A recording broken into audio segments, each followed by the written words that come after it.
could catch Sucrose and Albedo too, but they seem really busy lately, so let's not get our hopes up. Anyway, let's go see. Hey, Tomate! Is that Albedo? Why is he leaving?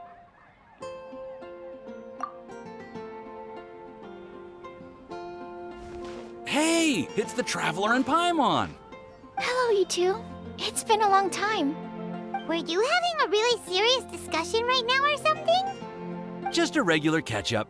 We meet here once in a while to go through any recent developments in our research projects. So we just missed him.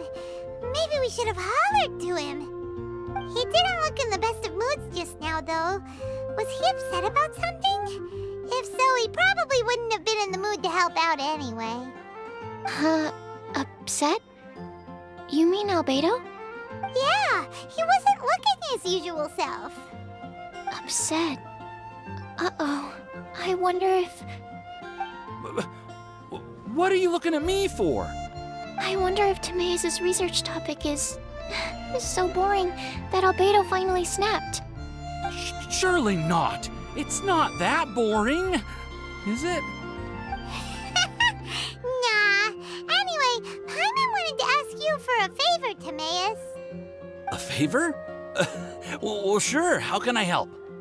Well, Paimon found a bunch of super-duper sweet Sincerias in the mountains the other day. But if Paimon eats them all, then they'll all be gone, so Paimon isn't ready to finish them all yet. Paimon was thinking maybe you could make a device that you put fruits in and it turns them into juice. That way, they'll be preserved for as long as Paimon needs.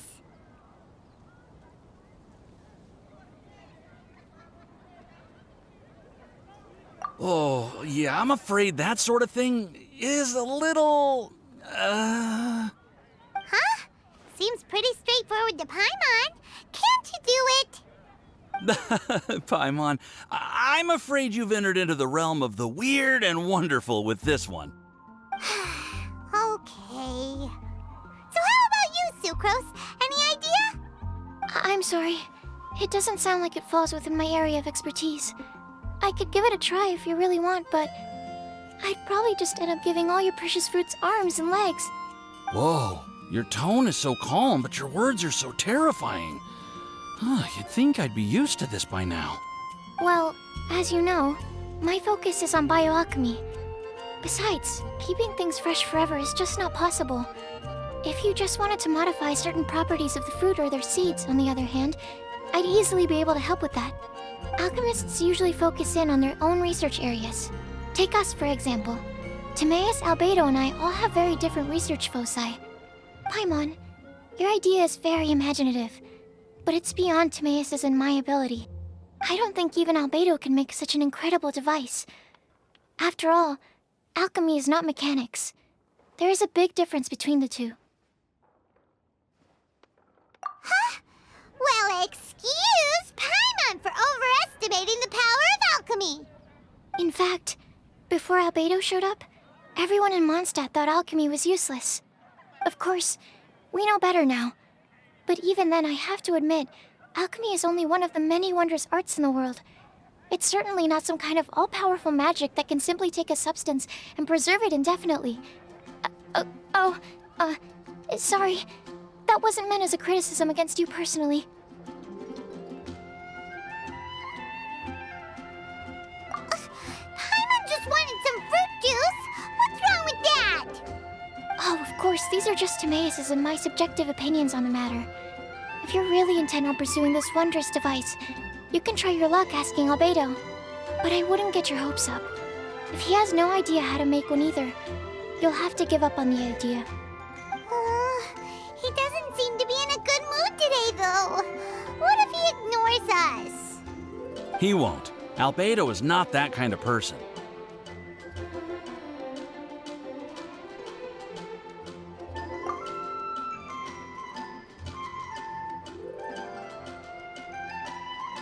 Hey, so where is Albedo heading to anyway? Dragonspine? Unless he specifically says otherwise, Dragonspine is where he usually goes. He seems particularly fond of that place. And somehow, the cold doesn't seem to bother him at all. Then let's go to Dragonspine to find him. Come on, there's no time to lose.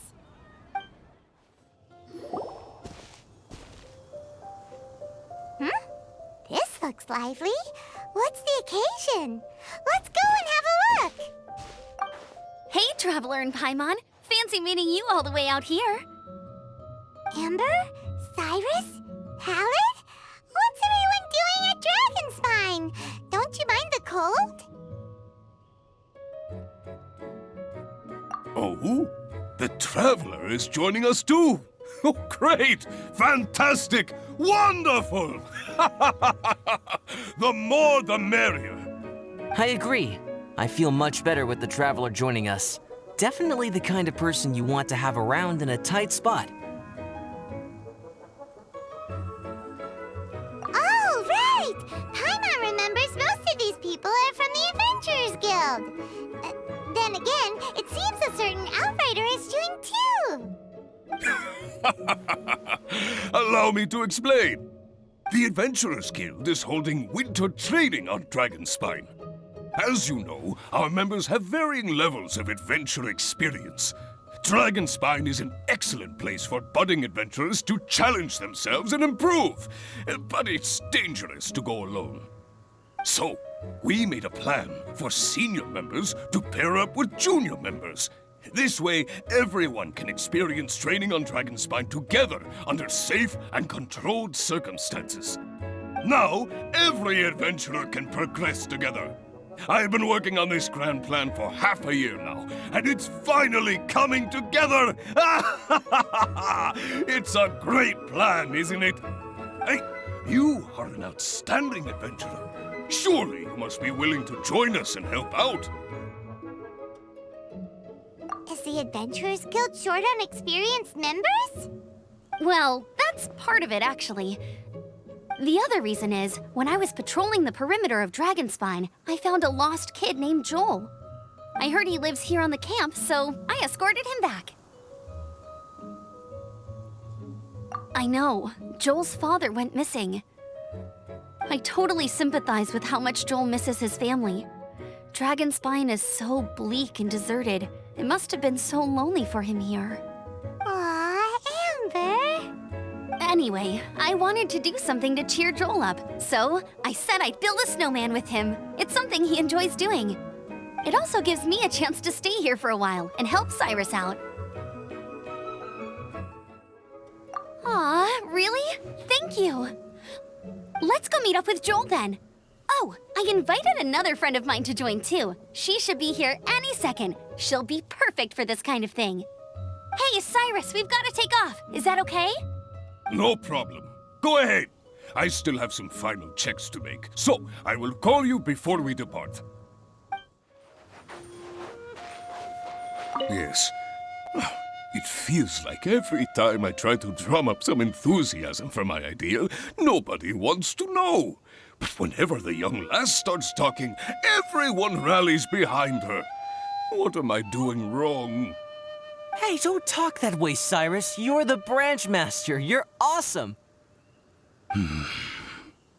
Have you done anything apart from resting all day? Come on! Are your supplies ready? Have you done your warm-up exercises? If not, then get to it, lad! Oh, yeah, sure.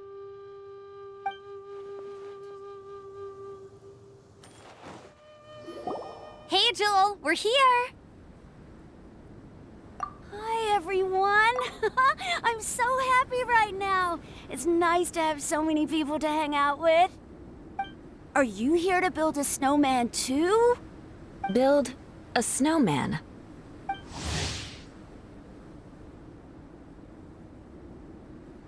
Oh, sorry. I forgot to do the introductions.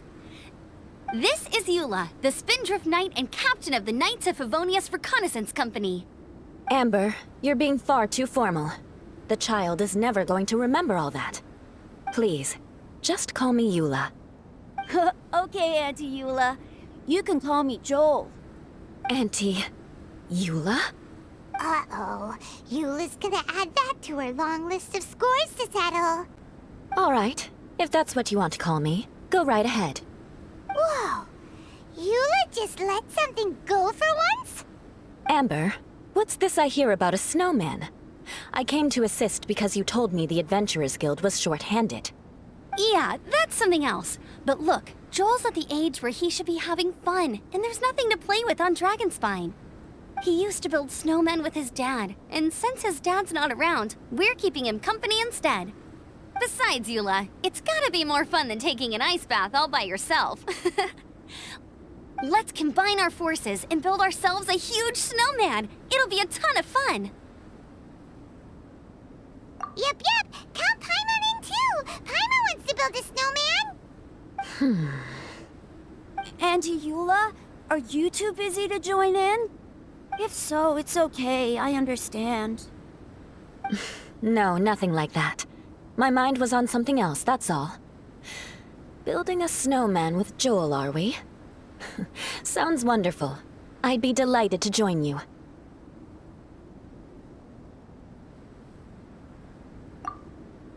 Then let's get started. First, we need to split up into teams to gather some supplies. Joel and I will be on one team. You and Eula can be on the other team. Hey, Joel, see that huge tree over there? Wanna race me there? Yeah, let's do it! Wow, those two are fast. It's hard to tell which of them is having more fun. Hey, what's up with you two? Why are you just staring at each other without saying anything? Well... Joel probably hasn't spent much of his life in the city. He doesn't know me, and he doesn't know what the Lawrence name means to the people in Mondstadt. Right, that's why he calls you Auntie Eula. True. In his eyes, I'm just another ordinary person from Mondstadt. It was a surprise, but not in a bad way at all. Indeed. It's just... That's the thing. I'm a little worried that I won't be up to the challenge. How very perceptive of you.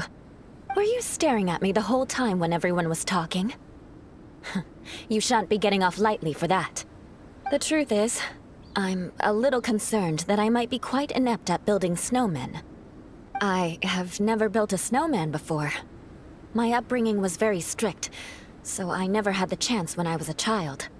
And after I grew up, of course, it's not the sort of thing I would spend my time doing. Oh no!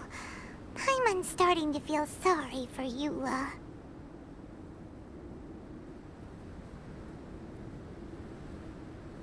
You sound confident. All right then. Enough small talk for now. I see we have a member of the Adventurers Guild joining us. Greetings. We have a slight problem here. We've done a head count, and it turns out that we have an odd number of participants. In other words, we still have one instructor slot left to fill. How it happened was, we originally asked Fischl to be an instructor, but she was busy with something outside of Mondstadt during this period. So, we found another adventurer to fill in for her, but they still haven't shown up yet. Thank goodness you are here. Oh, hello. My name is Gerald. I'm a new adventurer. In that case... Fine. But for that, you will pay. Huh? Pay for what? Okay. I got it. I'm ready and willing to learn. Good. Then everything is settled.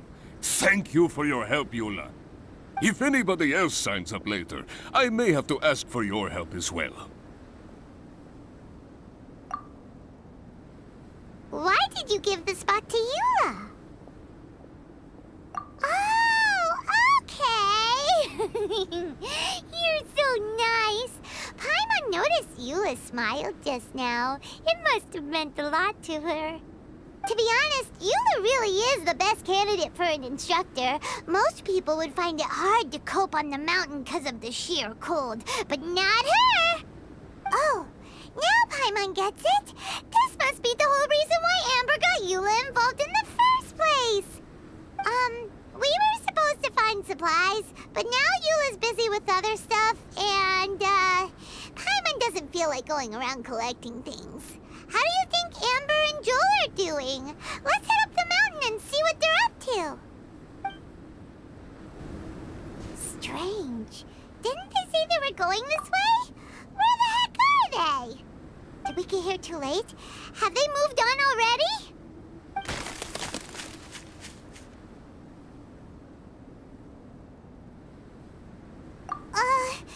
Could they be in danger? Hurry! Let's go check it out!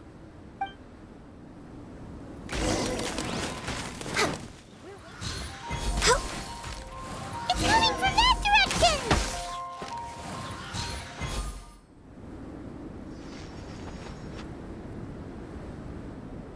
The sound is completely stopped! How could that happen? After all the adventures we've been on, our tracking skills are honed to perfection! Aren't they? Oh, guess we underestimated whatever was behind it. But if that's the case, then what exactly are we dealing with here? I know that voice. Hmm? Huh? What brings you to Dragonspine? Oh, so it was Albedo all along! All along? Oh, what do you mean by that? On the way here, we kept hearing weird noises, and it felt like someone was watching us the whole time. Turns out it was just you!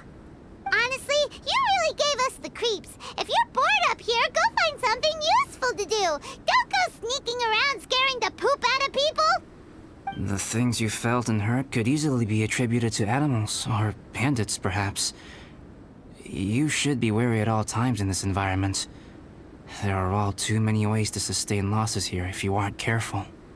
So, what business brought you here? We actually came to look for you, but then it turned into looking for Amber, but now we've met you, so we're back to that again. Your thought process is rather chaotic, as is the way in which you articulate it. Hey! How dare you! All Paimon's trying to say is that we came here to look for you! Oh, is that so? Then it must surely be something of great importance. I'm all ears. He seems to be in a better mood than we thought, right?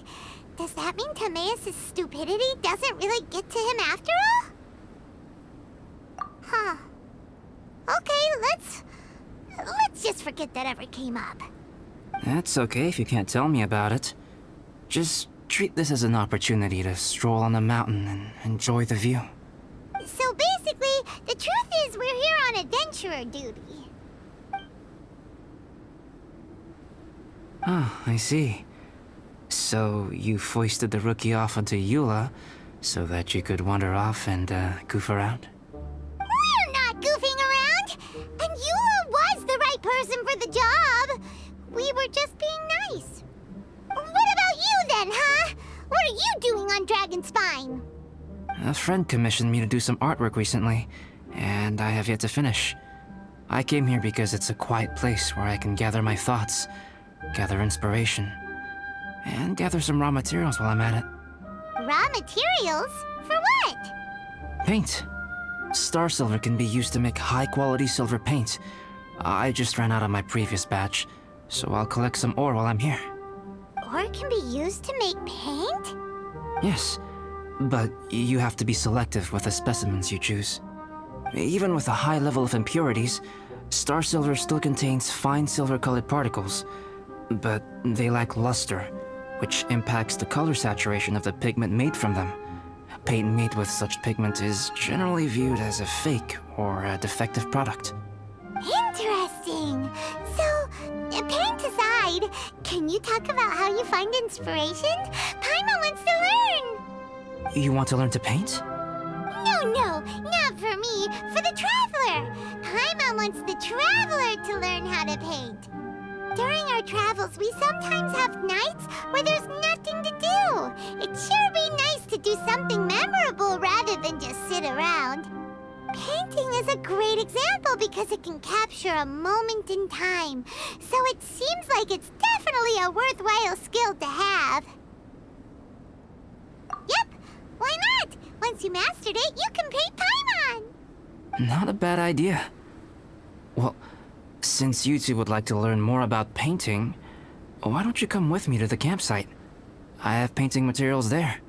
You can practice while I give you some guidance. Sounds great! Oh, she'll be fine. She is a Knight of Favonius after all. Let's just forget about all that stuff for now and go with Albedo. Come on, let's go! It's so cold out. Paimon wants to get to the camp and warm up by the fire. Ah! Thieves! It's gotta be!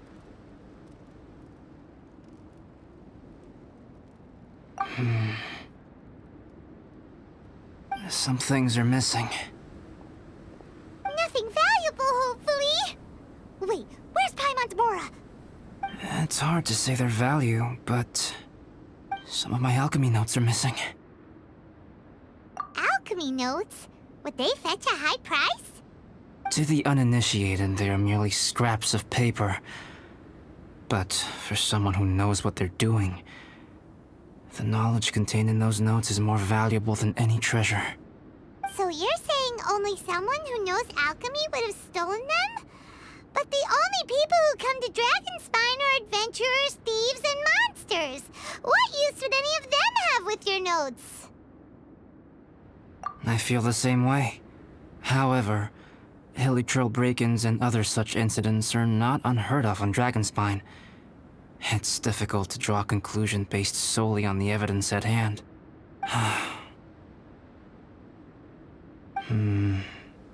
These appear to be... Footprints? fresh ones. Meaning our thief can't have made it far. Let's chase him down! We can't let them get away! From the entrance, the footprints go that way. Oh, that thieving... thief! The footprints lead up there. So they scaled the cliff. Okay, after them! Adventure! Footprints on the snow are so hard to notice. It's so easy to lose track completely. That's why we have to hurry. Went too far. Huh? The footprints stop here! Our thief must have jumped from the cliff. Get your wind glider ready. We are going down. Here, more footprints. They're heading to the cavern. Ooh, we got you now! You sure can run, but you definitely can't hide! Let's go in! Wait, I have an idea. I'll go in alone. Traveler, please stay here and guard the entrance. This cavern has 2 points of entry, and there are shortcuts inside. Judging from the state of the footprints, he hasn't been in there long. I should be able to reach the other side before he does. Cut him off at both ends. Good idea! Whoever apprehends the thief first has to notify the other party. This way we're fully covered. Still, safety comes first. We do not yet know the identity of our thief. Please take care. We'll be fine. Okay. See you shortly. Of course. I wonder if Albedo found the thief. This is taking forever. Really? Huh. Maybe it just feels like a long time because Paimon hates waiting. Waiting is so boring. Why don't we find something to do to pass the time? You know, something like... Oh! Look at all that star silver over there! Why don't we gather it up for Albedo? It's right next to the cavern, so we won't be going far. If anything happens outside, we can be right back here in no time.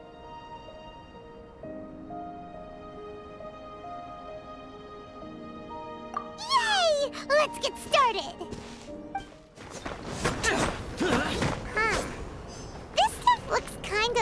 lackluster.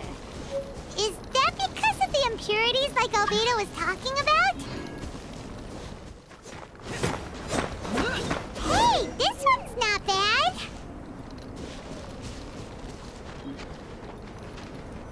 Alright, this should be enough. Some star silver shines a lot more brightly than others, huh? Finally, you're back! Yes.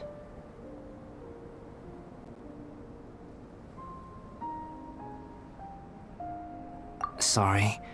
I was unable to catch him. He was faster than I'd imagined.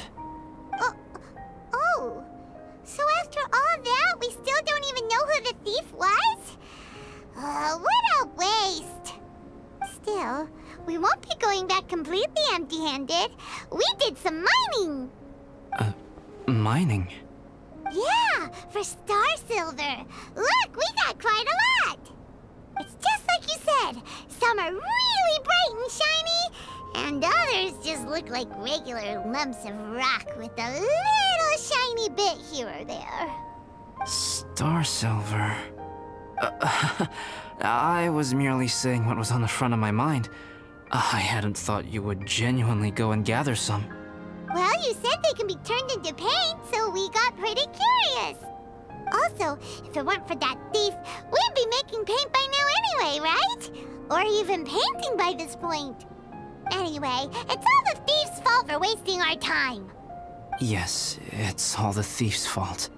The notes mean a lot to me. I'm not quite ready to give up the search yet. Let's keep an eye out for clues as we go. Oh, just one thing. Do you want us to bring all this ore back, or did you want to sort through and get rid of the useless bits first? There's no point in bringing the bad ones back if it'll ruin the quality of the paint. Some of them do look pretty dull to Paimon, so it doesn't seem like those will be of any use at all. Indeed. The sorting process is necessary. Humans are such practical creatures. They only want those things that are good. Once they have learned to distinguish between good and bad, they will never stop comparing things in their minds. Useless things should be disposed of at the outset. Right! Saves a lot of time that way. Efficiency first. So let's start by... Help! Help me! Wait! Did you guys hear that? Was that a cry for help? It's likely an adventurer in danger. Okay. The voice was definitely coming from around here. Is anybody there? Help me! No way! Is that... Is that the Traveler in Paimon? It's me, Bennett! Whoa! It's really him! Let's get him out! So sorry to trouble you guys again. The key should be someplace nearby. Please, help me find it. I'm sorry to trouble you. This was all my fault. No, I'm fine. Thank you for asking. Right now, I just need to get out of here. I'm so cold. Achoo! Thanks. I'll be, waiting right here.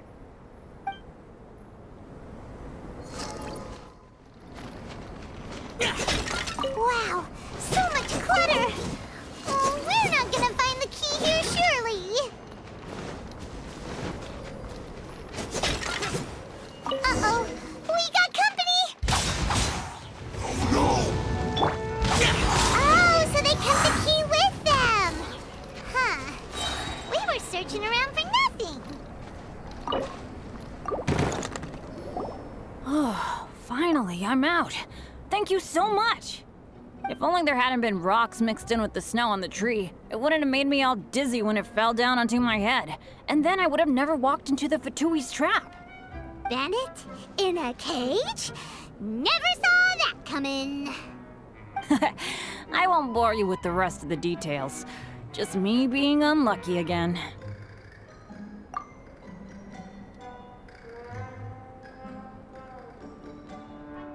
Yep, taking them out was child's play.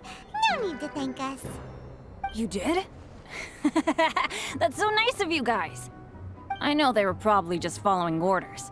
But still, thanks for helping me out. So what are you doing on Dragonspine? Didn't Razor want to come with you? Did you hear about the Adventurers Guild thing? They're hosting a winter camp here. As one of their veteran adventurers, I'm here to help out the rookies. Razor's not an adventurer, and as the leader of Benny's adventure team, as well as the only actual member, I had to come on my own. But now I've been stuck here for so long, I probably missed it.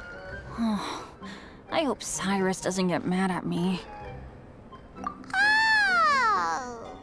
Wait, so that guy Gerald who got left in the lurch, he was supposed to be paired up with you? If so, sorry, Bennett, but you really did miss it. He got paired up with a different instructor instead. What? Weren't they short on instructors?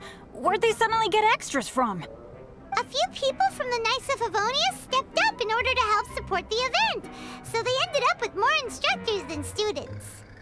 Knights of Favonius. Yeah, they're definitely more reliable than me. I'm just a walking accident waiting to happen. Right, right! Anyway, that was just the situation when we last saw them. It might have changed by now. Who knows? Maybe a whole load more rookies will have turned up to join in. Besides, after all the trouble you've gone to show up as an instructor, Paimon's sure Cyrus will put you to work. Really? For sure. Hey, wait a second. Where'd Albedo go? Albedo? You mean the alchemist from the Knights of Favonius? He's one of the instructors too? No, he just happened to be on Dragonspine. We were just with him, but then we heard you calling for help. He must have left us at some point after that. Could he have gone back to keep looking for clues? Let's go back to the cavern and see if he's there. Still no sign of Albedo. This is weird. Where has he run off to? This is great! Dragonspine's so fun today! There's so many people around. It's never usually like this. This was where we heard Bennett's cry for help, right? We heard his voice and went straight over to rescue him. Then we noticed Albedo was gone. Huh. So he just didn't feel like helping us save Bennett? Wait, what? What are you talking about? Oh, Albedo! Where the heck have you been? We've been looking for you! I should be the one to ask you that. Didn't I tell you to stay at the cavern entrance? Huh? I'm not really following who was waiting for who and who was looking for who, but first things first. I apologize, Albedo. I don't fully understand what's going on, but it seems like it's mostly my fault. No. Bennett, this is not because of you. You needn't blame yourself. Traveler, clear this up for me. What was the reason that you left the cavern entrance? Did you... There you are.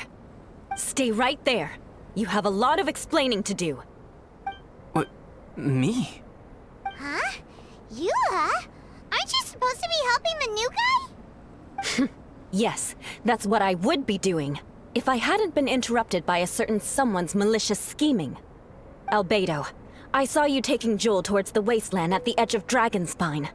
That place is crawling with monsters. What the devil do you think you were doing? Whoa, wait a second.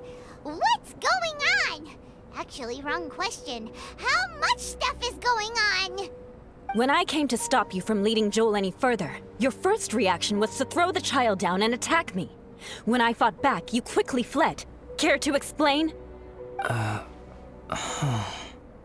see. Interesting. Interesting. Eula, it sounds like you met an imposter. Someone who was impersonating me. Impersonating you? To what end? It is difficult to draw a definitive conclusion for now. But these strange incidents do seem to be connected.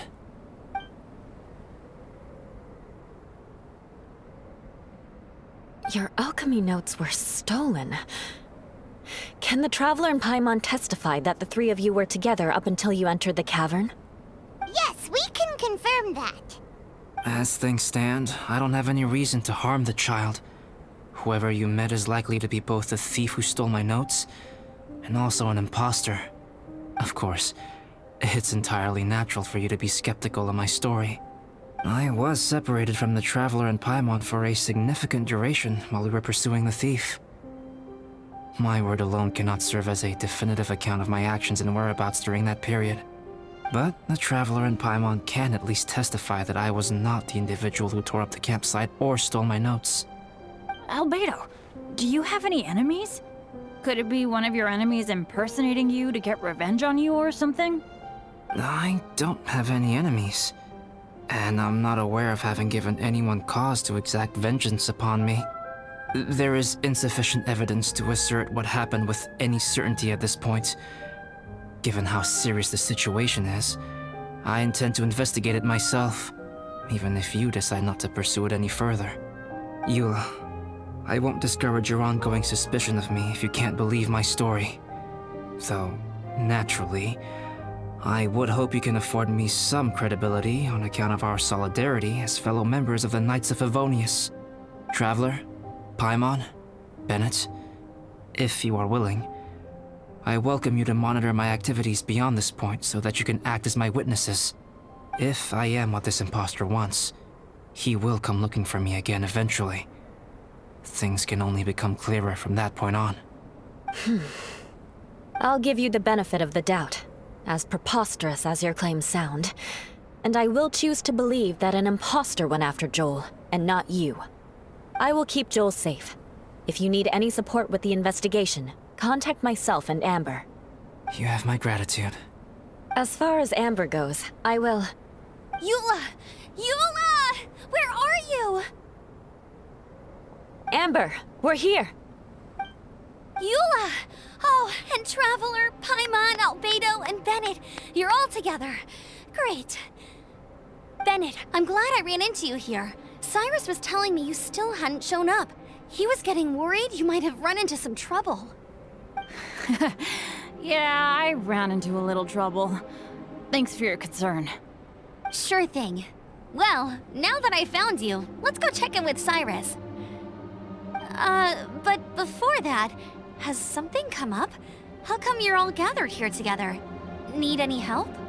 Between us, there have been a few minor incidents, but nothing I haven't already dealt with. Oh, yeah.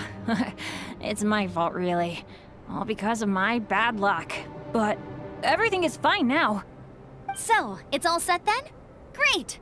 Shall we head back down together? I did say I'd bring Bennett back if I saw him. Sure, I'm ready to go. Very well. Let's go. And then there were 3. Traveler, can we talk somewhere else? There's something I need to tell you.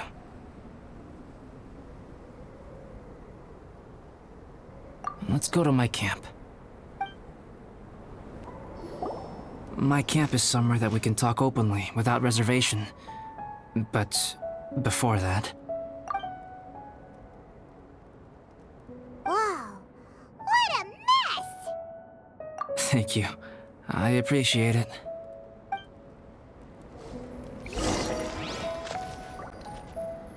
I've been absorbed in my research lately and haven't attended to the dusting. It's due for a cleaning. Yep, that should do it. Neat and tidy. Thank you, both of you. Now that everything is in order, it's time to talk. You look really serious right now. Is this about what happened earlier? I remember I once told you that you must have questions, and that I would answer them. I also said that, while I did not wish to deceive you, there were certain things I could not go into detail on. I am a synthetic human being. A human forged by human hand. The one who created me, my mother and teacher, Her name is Rhine-daughter, a researcher from Conria, also known as Gold. A synthetic human? What the... How the heck does that work? When the pinnacle of attainment in alchemy is combined with unimaginably vast learning, the apex achievement is the creation of human life. When you say Conria, do you mean... I am indeed somewhat older than my appearance might suggest, but when I came into being, Conria had already been destroyed. I have no memories of it. My master raised me and taught me everything. Like her, I am a pure alchemist. I live for academic knowledge. Nationality and identity are not what ultimately define us. Traveler, what is your general feeling toward Dragonspine? You've visited numerous times now. Would you say it's a cold, eerie, and melancholy place? Rhine-daughter created two miraculous beings. One is me, and the other is the venomous dragon, Durin, who died here. Durin? So that makes you guys... brothers? As sons of Rhine-daughter, Durin and I are indeed inextricably linked to one another. The phenomenon of our creation defies definition within the scope of a typical human worldview. But if we may tentatively call it birth, then yes, we, by extension, are family. Speaking of Durin, Paimon remembers that his power was quite... special. That's right.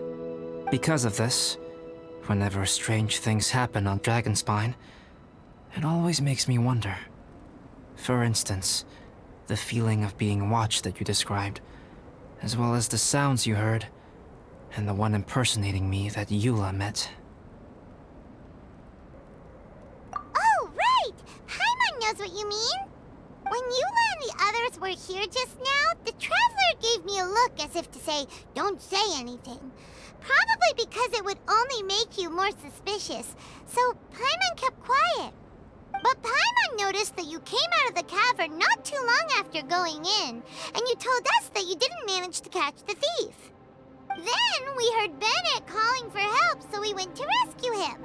But strangely, you didn't come with us. And when we got back to the cavern to go find you, suddenly you were the one looking for us. So, it seems that you met my imposter too. Well, if so, it was a pretty good impression. He had you down to a T. We never would have guessed. Also, after he left us, why did he go after Joel? Perhaps Durin's power drives people to madness. But that's merely crude conjecture. Whether someone is impersonating me or there is another false me out there, this is a cursed tale, and it is not one whose weight you should have to bear. Traveler, perhaps you should return to Mondstadt if you have no further business here. The work that lies ahead will occupy me completely. I'm afraid I will be unable to entertain you beyond this point.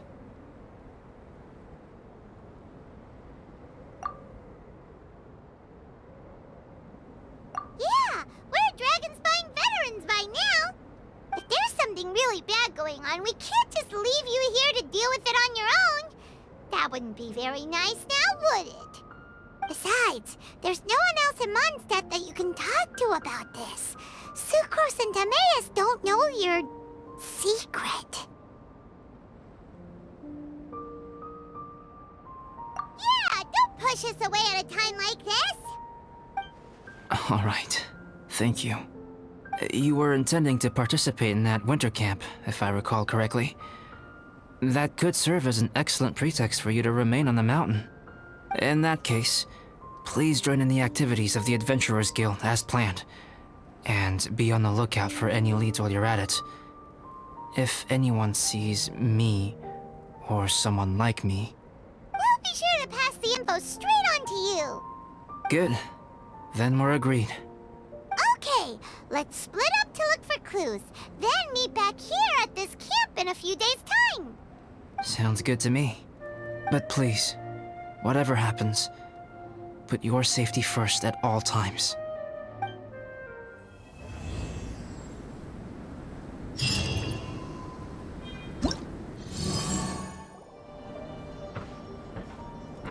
Albedo! We're here! Traveler, Paimon. Your faces say that perhaps you haven't turned up anything? We investigated all over the mountain, actually. But we didn't see anyone that looked like you or hear of anyone else meeting you. This is not unexpected. I haven't made much progress either. He appears to know that we are looking for him, and has opted to lie low for the time being.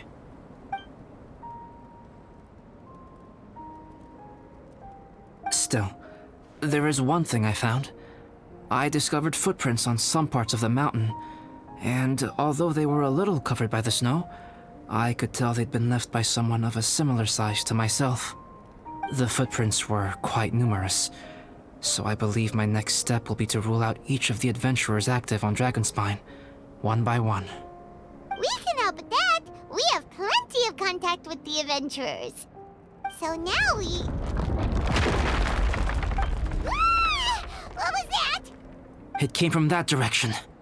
Could it be the imposter?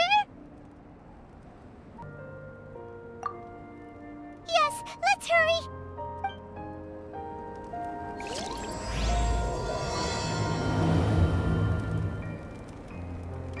Adventure time! Rocks? What are these boys also doing here?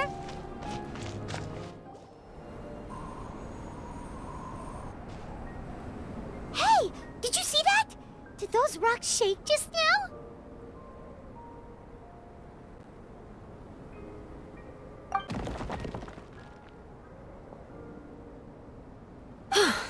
That was most unfortunate. What are you guys doing here?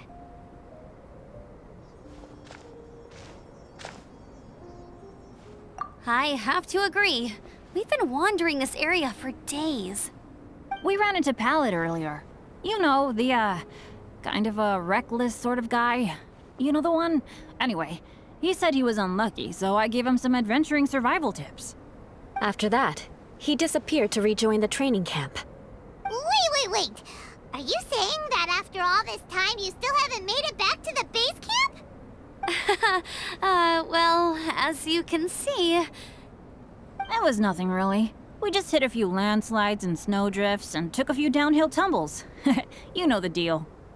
They sound like unforgettable life events to me. Anyway, you're correct. We haven't made it to the base camp yet. We have had extraordinarily poor luck over the last few days. Almost as if a sinister force has been trying to thwart our every move. Fortunately, I made advance arrangements for Gerald to remain in a safe location and conduct some basic physical training exercises. I'm sorry. I'm the one to blame for all this. I've always had bad luck and it always rubs off on everyone around me. Sorry to create so much extra trouble for everyone.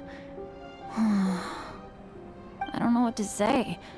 Maybe this is the awesome power of fate. The scary kind, I mean.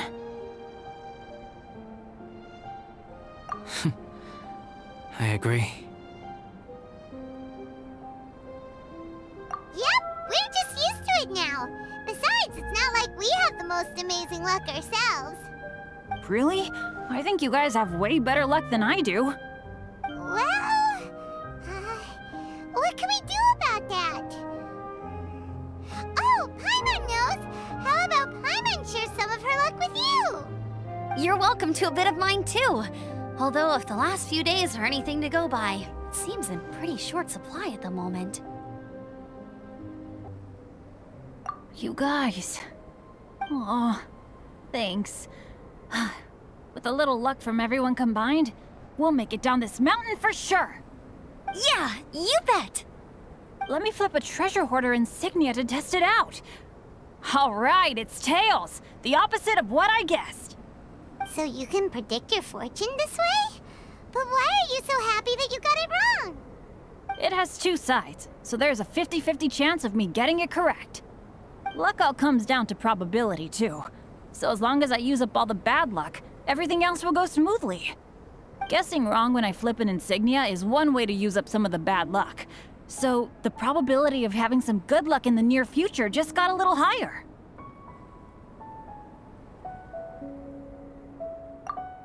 Hey, he's making no sense at all. Why aren't you calling him out? Guys, I guessed wrong in my insignia flip, which means we should be able to make it back to camp. Paimon's not sure that's how it works. Let me try. It's this way, right? Oh! Ow! My butt! What is this shard of ice doing here? How truly miraculous. This is a miracle of misfortune. I don't usually believe in luck, but Bennett makes the best case for it I've ever seen. Amber, if you are ever required to partner with Bennett in your future work and you encounter anything like this again, do not take any rash action. Wait for me and I will come to support you. Huh? Yes, of course.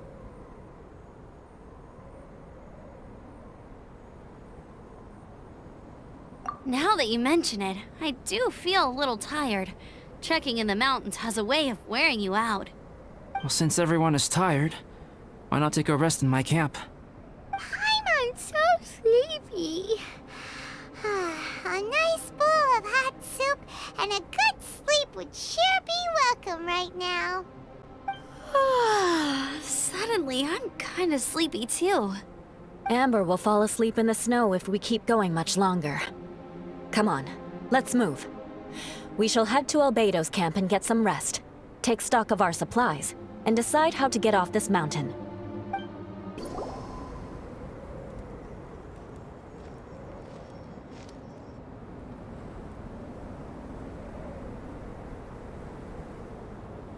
Here we are. Make yourselves comfortable.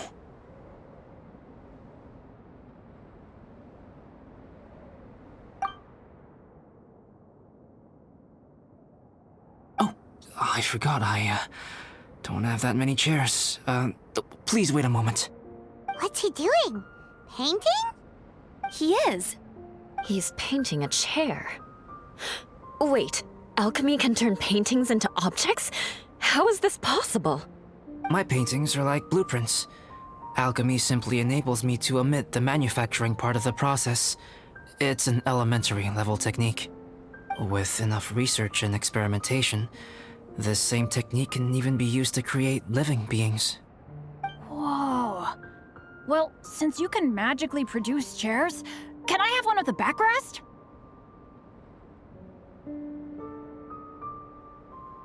No problem. How many of you want backrests? Me! Me! I'll also take one with a backrest, if you please. Can Paimon have a chair that comes with a juicer? Still beats squeezing onto a stool with you.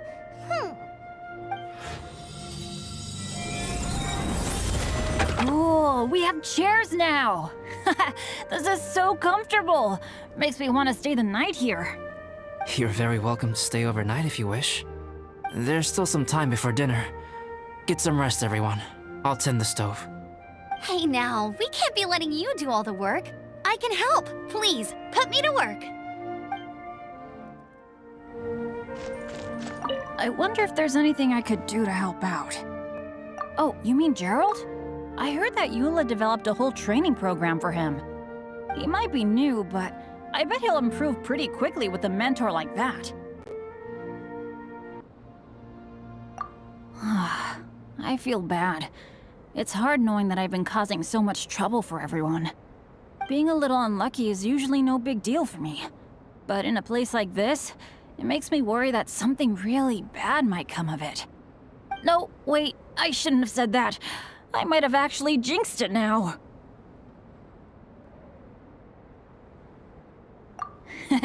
You know me. Same old Bennett. Unlucky as ever. But as long as bad luck doesn't break me, I'll always get back up again. Especially on a cool adventure like this one. I gotta make the most of it.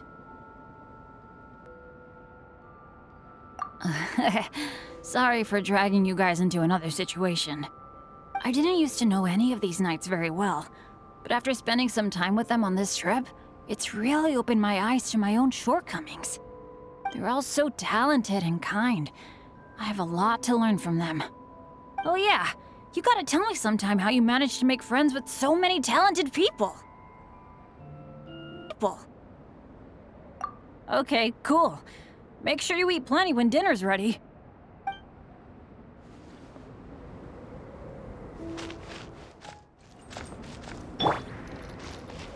This is quite cozy for Dragonspine.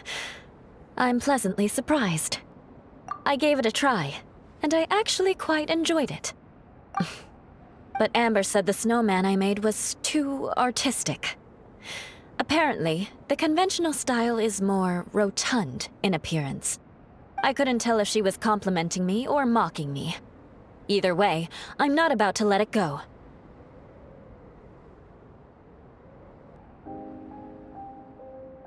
I'm quite familiar with Dragonspine by now. But this time, I have a newcomer to worry about. And I'm traveling in a group with Amber and the others. Not things I'm terribly well accustomed to. Still, I've taken the job, so of course I'll do what's asked of me to the fullest of my ability. I'll settle this score once this is all over.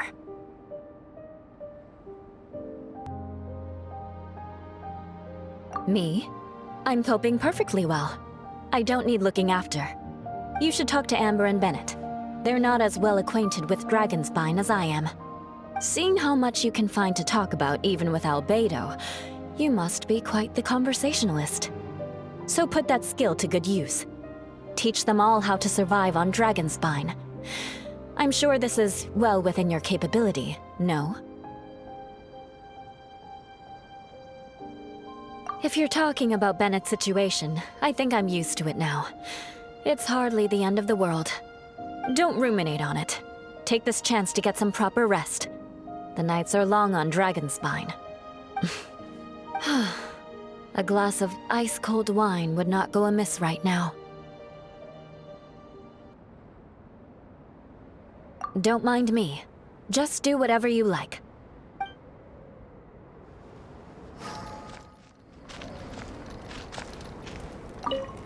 It's so nice and warm here. Joel's been doing pretty good. Having people to play with has put him in a good mood. I'll tell you what, though, he seems to have even more stamina than me. So long as they're playing, kids always seem to have endless amounts of energy.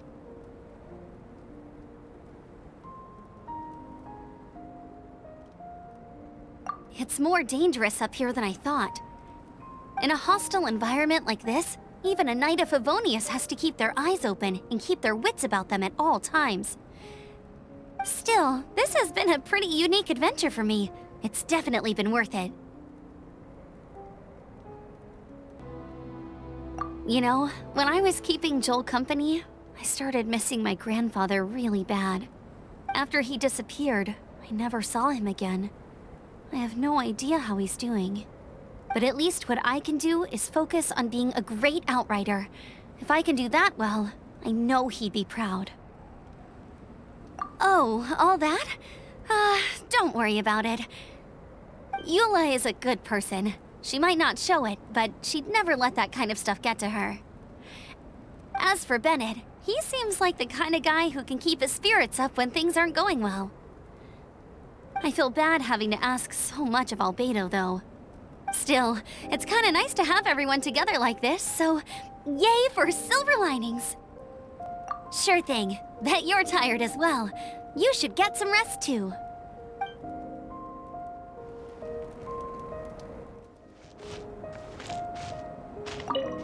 Oh, pace yourself. Dinner could be a while. I still have a few things to prepare. I hadn't expected you to be so interested in paint. I once tried grinding mist flowers into powder and mixing it with white paint to replicate the sparkle of snowflakes. The end result was quite satisfactory, but works that use this kind of paint need to be stored carefully. If you want to try it for yourself, I can help you.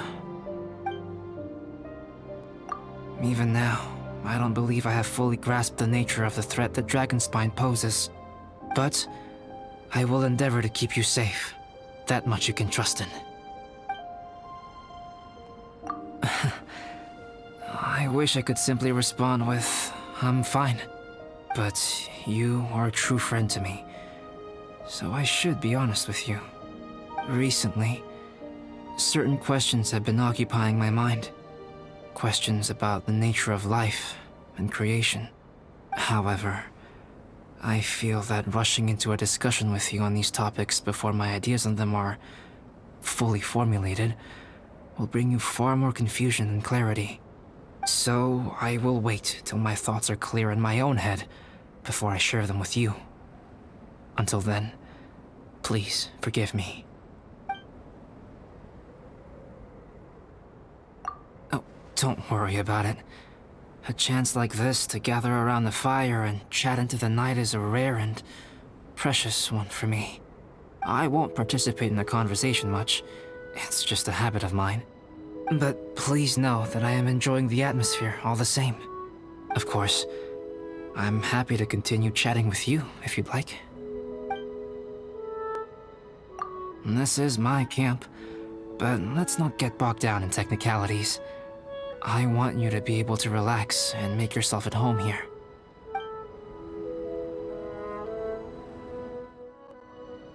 It's almost ready now. Traveler, please light the campfire and gather everyone for dinner.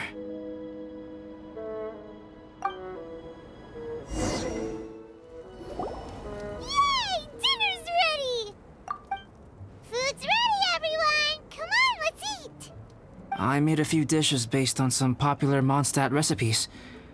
This is no good hunter, but there should be enough to go around. Please, help yourselves. Wow, smells great. Don't mind if I do.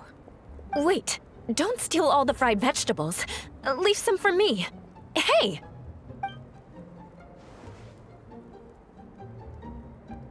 Ah, Paimon's full.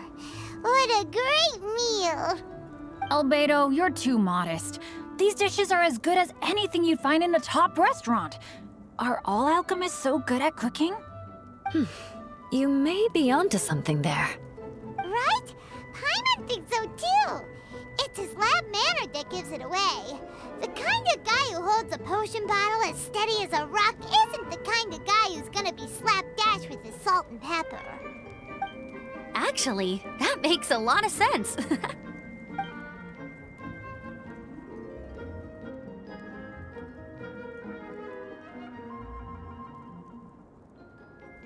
I'm so sleepy after all that food.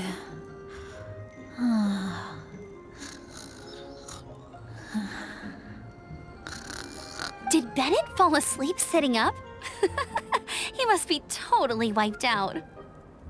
The way he's sleeping is so alert. I'm impressed.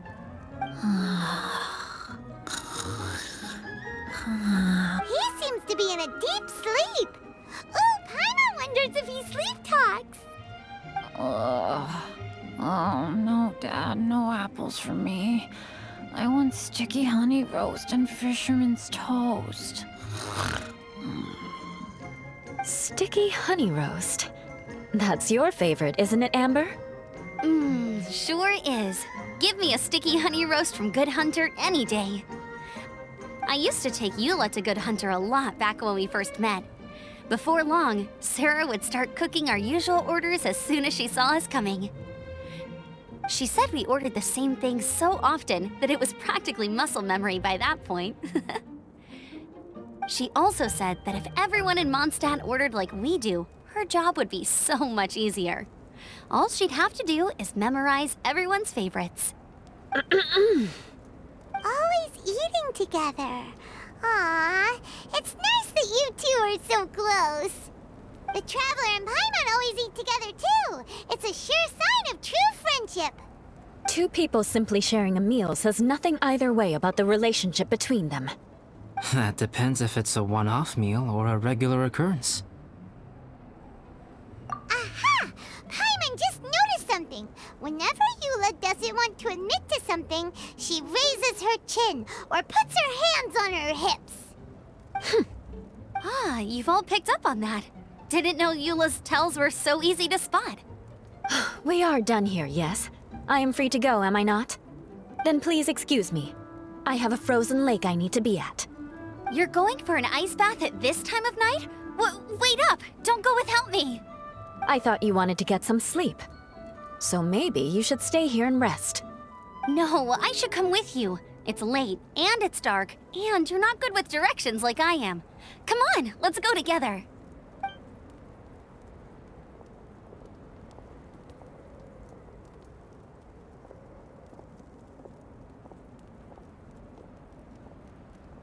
An ice bath? Whew.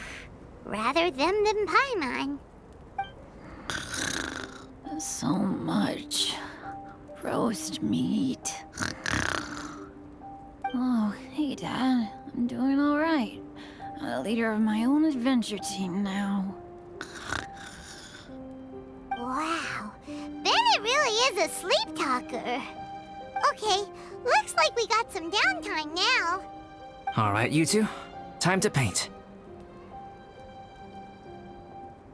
Have you decided what to paint? Like you even need to ask. It's obviously going to be Paimon. Sure. But we should move elsewhere. We're likely to disturb Bennett's sleep if we stay here, so let's go outside. Okie dokie. All right, grab your easel, paper, brushes, and paints. Don't leave anything behind.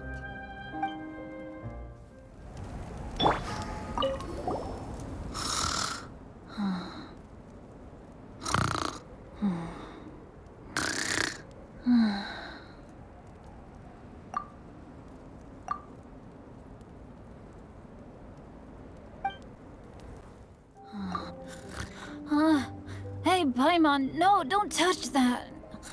What the heck? Don't touch that mechanism or you'll fall down. Ugh, oh well, never mind. What the heck is this guy dreaming about?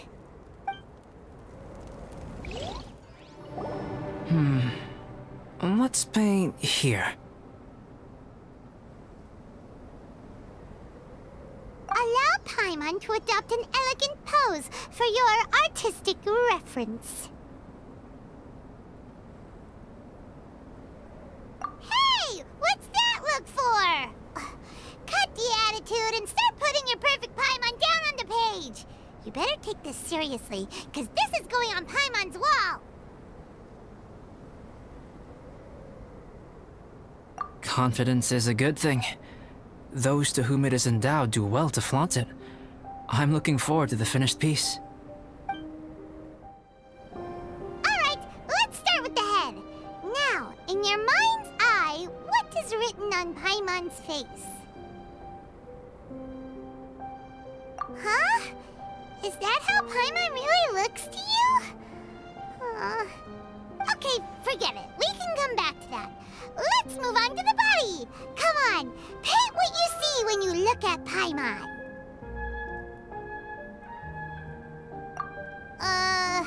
Paimon's starting to feel like this is not going to turn out so great.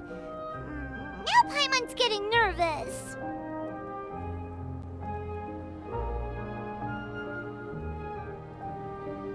Let me see. Let Paimon see. What is that? How could...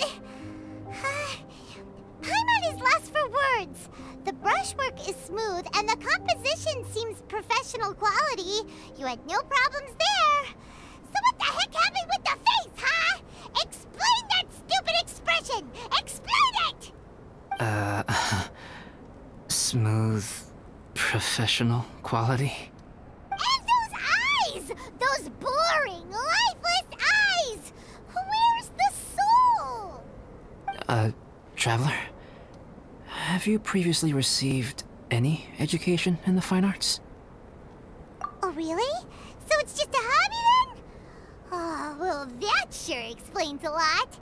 There's no way you would have made Paimon look like this if you'd had any amount of formal training. Fascinating. What? You pour your heart on the page and this is what comes out? Special, huh? You seriously think special is supposed to look this ugly? Paimon's not convinced.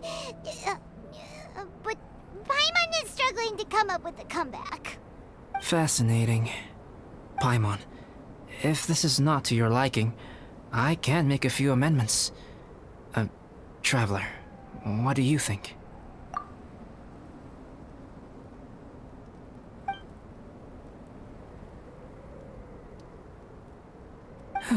All right then.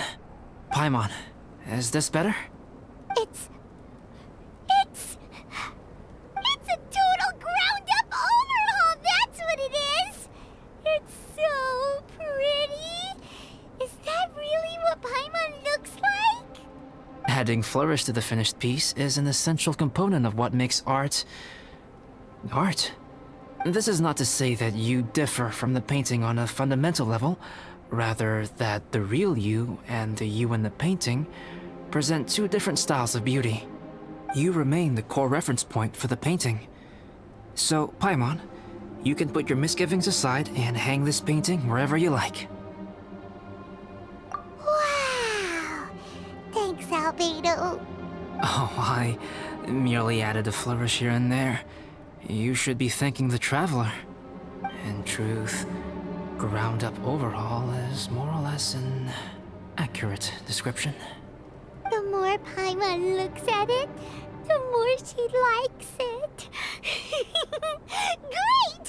Paimon has a portrait painting! Paimon's gonna show this off to everyone! It's nothing. I can paint you next time, if you'd like. You can hang it in your home as a souvenir. I rarely entertain so many guests at my camp. It's lively. A little noisy, even. But I don't dislike it. Liveliness is a rare thing here on Dragonspine. Ah, it's a new day! Let's go meet up with everyone!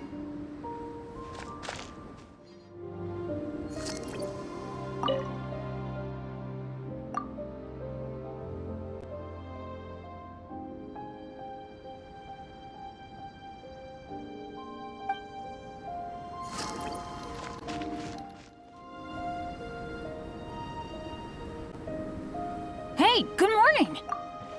I slept great last night. How about you guys? All rested up? I'm fine, as usual.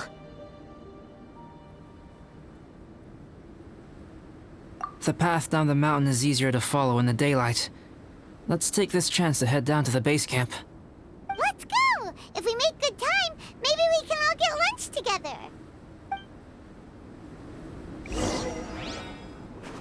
I flipped another insignia just outside the camp. Wrong again. So your bad luck is all used up. We'll be down the mountain in no time. Yeah, my thoughts exactly. Today's the day.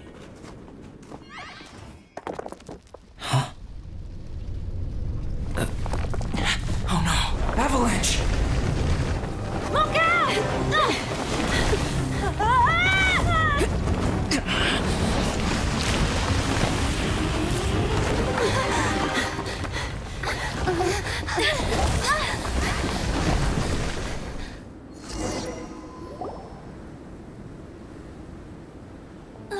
Traveler, Paimon, are you all right? Are you hurt? Paimon's fine. That's good. My arm got a little scratched up, but it's nothing serious.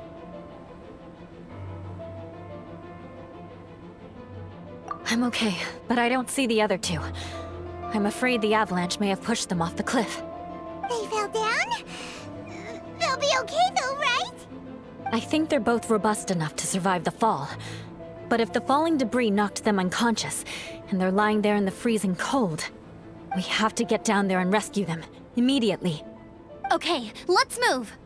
Hang in there, guys. Bennett! Bennett, are you okay? Shout if you can hear me! Bennett! A voice. Over there. Bennett, is that you? Guys, I'm over here. Are you alright? Are you hurt? Let me check. I'm a little dizzy, but I'm not in any pain. I don't think I'm injured. Thank goodness. Scared the life out of me. If you're dizzy, sit and rest for a while. It's fine, really. This kind of thing happens all the time. I'll be fine. Thank you. Wait, where's Albedo? Isn't he with you guys?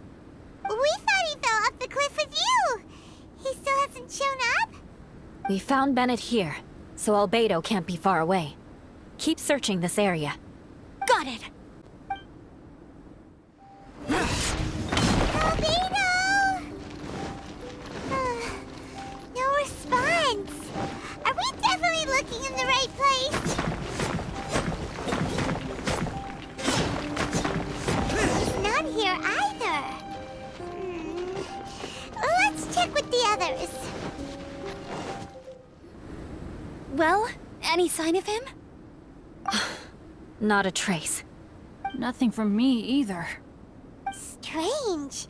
We didn't have any luck either. Where could he have gone? Everyone! Ah! Albedo! Are you okay? Nothing serious. Okay, everyone accounted for. Guys, I think it's gotta be because of me. The avalanche only happened because I'm here. I guess flipping a treasure hoarder insignia isn't gonna change my luck after all. No wonder no one wants to go adventuring with me. I'm so sorry. Don't say that.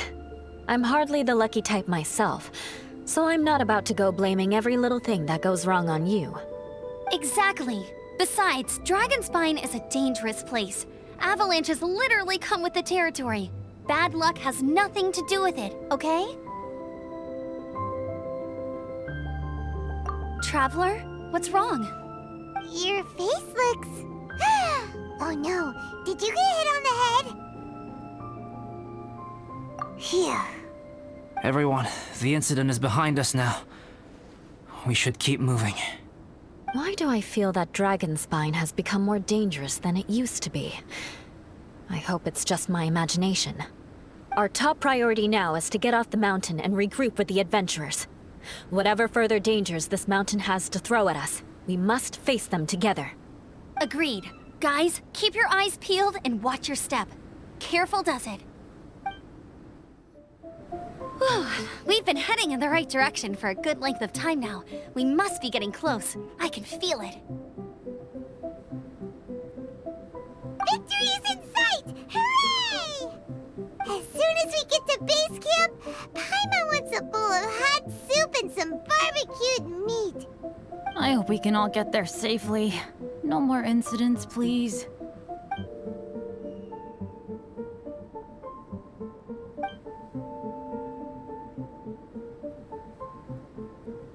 Hey, what's on your mind?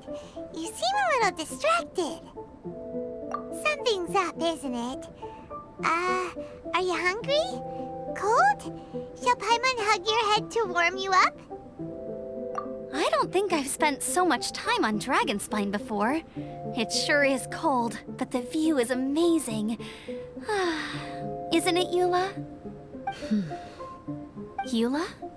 Sorry, I wasn't listening. What did you say? I was just thinking, whenever I've met up with you at Dragonspine in the past, we always stick to the same few spots. It's much more vast and beautiful here than I realized.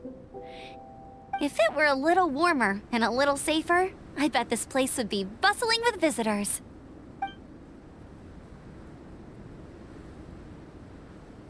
I agree. People are put off by the cold and have an aversion to danger. They don't realize that there's much to explore beneath the icy exterior, if you were willing to spend the time and energy. Albedo, is this the way down? Yes. I think there are several routes in this area. Does the path fork off here? It looks like it does. But maybe it doesn't. My head's still a little fuzzy from the impact. I'm kinda dizzy too. I keep thinking things are swaying a little. Maybe I'm just hungry. Either path will work for us. The smaller trail is less worn and harder to see, but it's also shorter. Since everyone is weary, I suggest we take the shortcut. Follow me.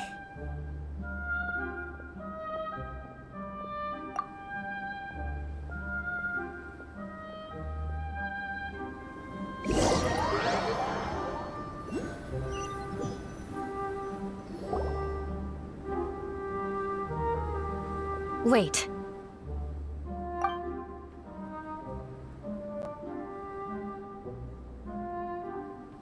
Bennett and Amber don't look well.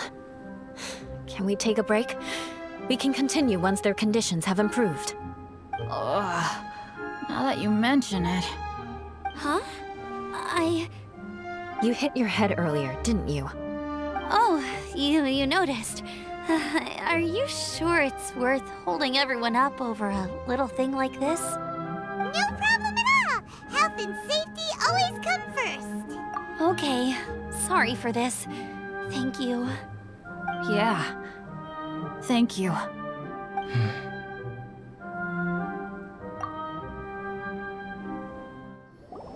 Drinking some water can help with the dizziness. Oh, and lying flat on your back helps too. Thank you, Bennett. Seems like you really know your stuff. Well, when life gives you lemons. Bennett, weren't you feeling dizzy too? Stop pushing yourselves, both of you. Get some rest. We'll continue when you've gathered your energy. Eula might come off as a little frosty, but she takes caring for her friends super seriously, more than anyone else I know. Every time I see that look on her face, I'm just like, stop staring at me! Traveler, I know what that look means. What's on your mind? Maybe seasoned veterans have an instinct for it. I sense it too. Something seems to have changed, but I can't confirm for sure. It could be difficult to verify. It might be imprudent to speculate out loud, but I believe you know what I am referring to.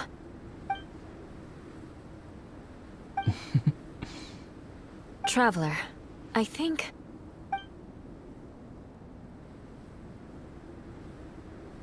you...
Albedo, what's... It's not over yet.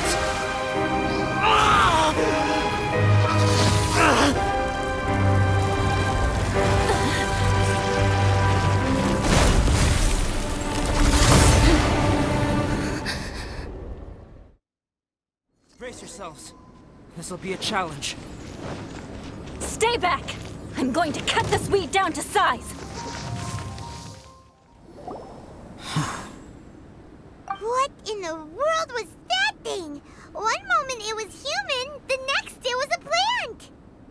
Is everyone alright? We're fine. But can you please tell us what's going on? I don't understand.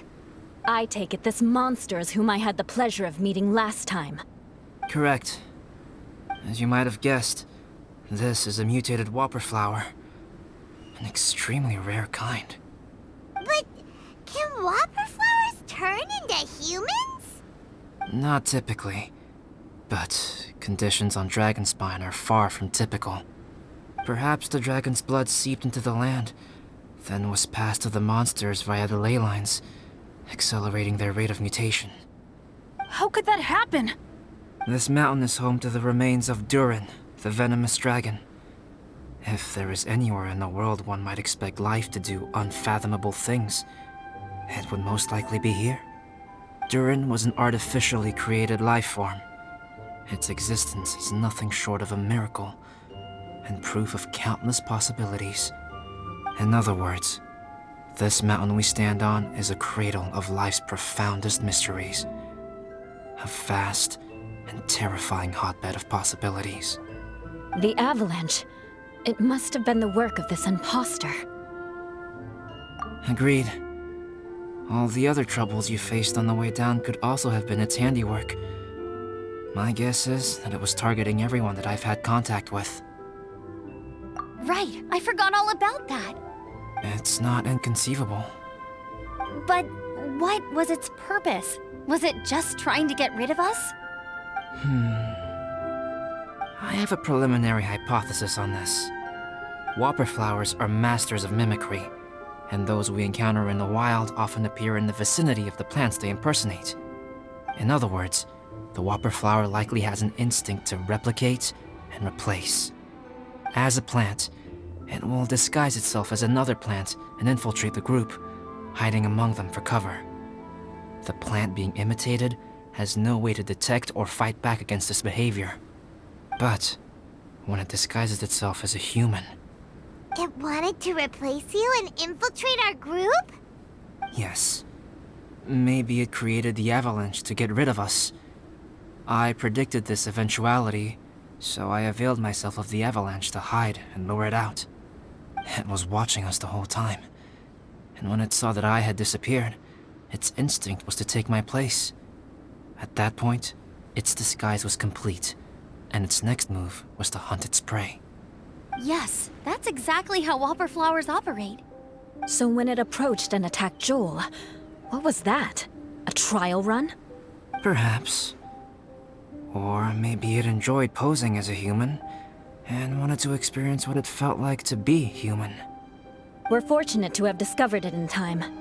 I think the Traveler was the first person other than Albedo to notice something was wrong. Traveler, how could you tell the real me and my imposter apart? I want to know too. I had no idea the other guy was an imposter. They looked exactly the same to me.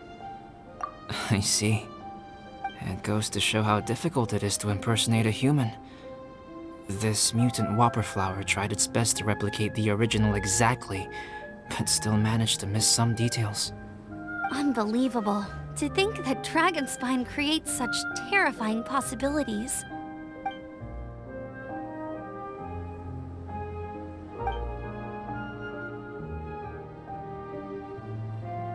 Anyway, at least we won in the end. It looks like my method did work after all.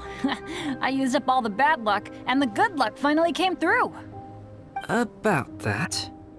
If you're referring to having fallen down the mountain and avoided injury, well, that's because I was secretly protecting you. Huh? Well, that still counts as good luck to me. Yes, that's not an unreasonable way of looking at it. Okay. We've been delayed long enough. Time to move on. Yeah, let's go!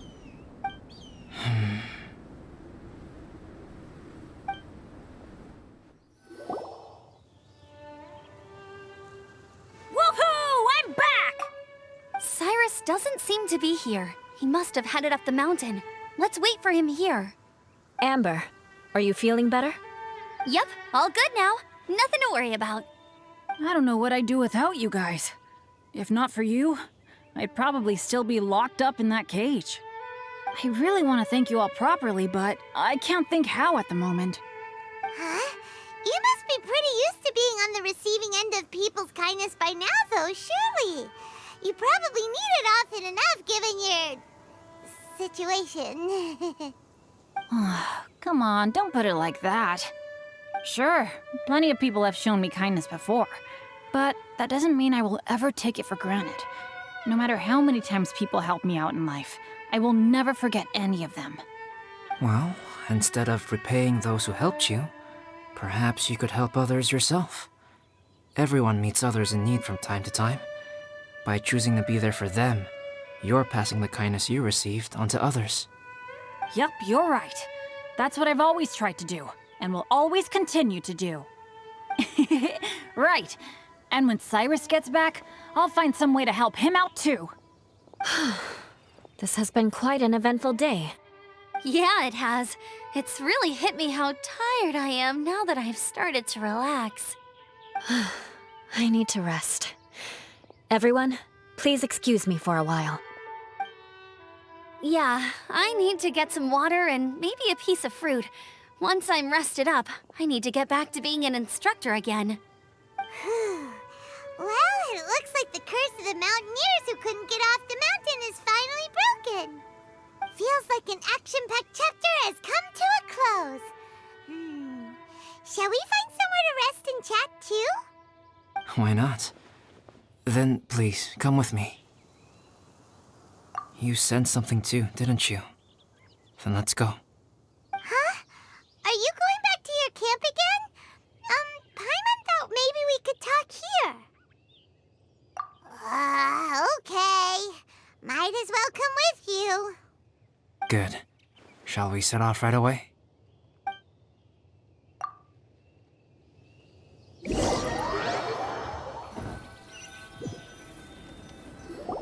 Sorry for bringing you back here once again. Some topics are best discussed in private. Is this about the imposter? That's right. I have to say, Traveler, I'm very surprised you noticed the difference between me and the imposter. Yes, this mark. Perhaps it's where it all began. Ooh, sounds like the beginning of a big story. Keep going. Well, I can't deny that what I'm about to say does sound like something from a children's storybook. So, what do you think this diamond-shaped mark means? A tattoo? A crest? Something else? No. Consider it a birthmark. Have you ever seen an intricate glass ornament and wondered how it was made? Well, one method for crafting with glass is a technique known as glass blowing. Glass blowing is not a widely known art in Teyvat. For this reason, glassware made in this way is usually very expensive. As the name implies, glass blowing involves blowing air into a hole, much like blowing up a balloon. This type of glassware is known for having a pontal mark at the point where the blowpipe was inserted, where the hole was sealed at the very end. This mark is a sign that the item was crafted by a human hand. Sounds kind of amazing. It is a wondrous and beautiful art form. Alice says that these marks are seen as proof of the maker's fine handiwork, the only flaw in an otherwise perfect work of art. My mark is something similar to this. The difference between synthetic and natural life lies in the directional flow of the life force. The energy of a natural life form flows out from within.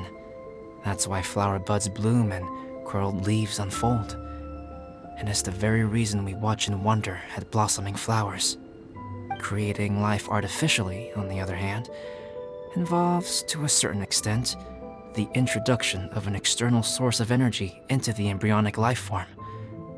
When the hole where the life force was infused is sealed at the end, it leaves a mark not dissimilar to the pontal mark in blown glasswares.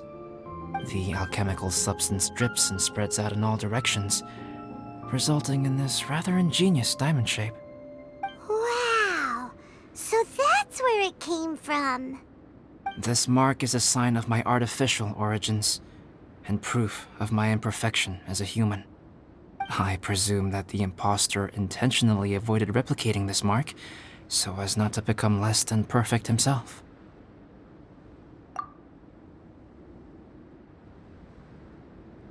You are fundamentally different from other people. I have few qualms about sharing my secrets with you. Just as Paimon said, it all sounds like a story. Even if you were to tell anyone else, they would regard it as nothing more than a tall tale. The transcendent and miraculous are not the only things to which human beings aspire. They pursue the everyday, the ordinary, to a far greater extent than I would have ever imagined. People like to believe that those who are thoroughly different from themselves could only ever exist in stories. It makes things much easier.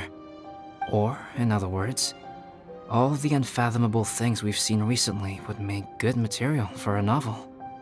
I have friends who write novels.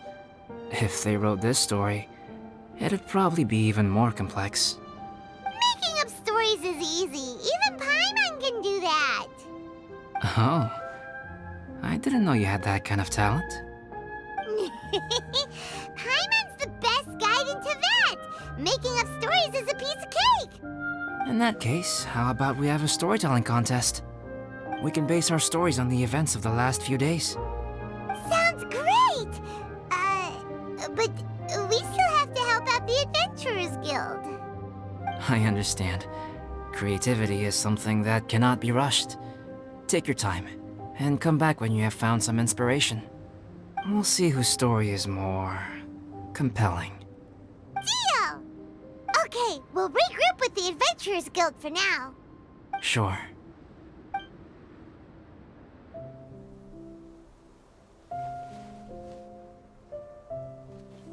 My story. Yes, I should have known. Master's failed specimen in the dragon's belly. This is where the story truly begins.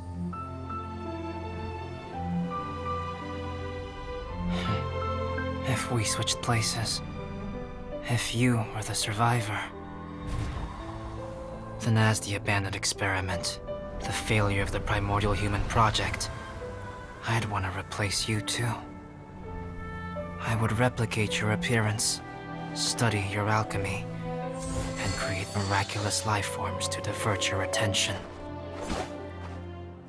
I would wait for the right moment, then dispose of you in the Traveler, the sole person to have known your secret. And then, I could finally experience the joy of being brought into the world.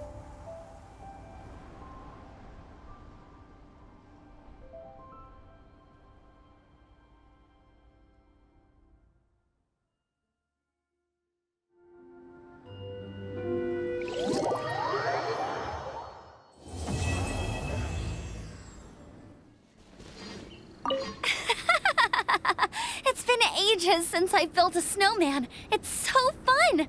Still a little cold, though. Ugh, my fingers are numb. Amber, if the cold is getting to you, there's always hot soup back at the camp. Take a rest if you need one. Don't put too much pressure on yourself. So, Amber really feels the cold, huh? But, Auntie Eula, it doesn't seem to affect you at all. Maybe it's because of our different capabilities. Elemental energy is... sorry. Not something you need to know about in any great detail. Simply put, it's because we have different abilities. Yeah, harnessing the cold is definitely her specialty.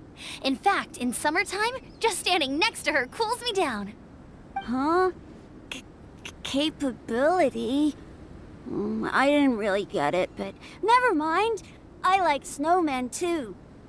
I really wish my dad could see them. Guess what? Paimon's story is finished. Let's go see Albedo again. Albedo! Traveler, Paimon. I suppose your story is ready. Yep. How about you? Do you need some more time? No need. I am also ready to tell my story. Please, go ahead. Okay, here goes. Once upon a time, there was an evil researcher who went into the mountains and did a crazy experiment on whopper flowers to transform their appearance. After a lot of pain and suffering, the whopper flowers finally took on a human form. Then they stood by the side of the mountain to wait for unsuspecting bypassers. To whoever spoke to them, they would ask some questions such as, "Who am I? Who are you?" If the bypasser got the wrong answer, the last sound they'd make would be a yelp before the whopper flower ate them alive in one bite. Ooh, truly frightening.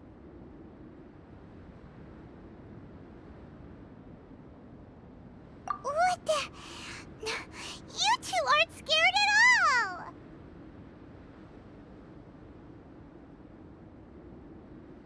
Don't go nitpicking, okay? If you didn't like the story, go write your own!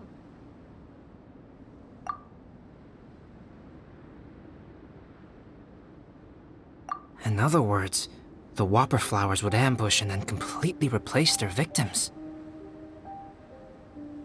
And then what? Go back to where the person lives?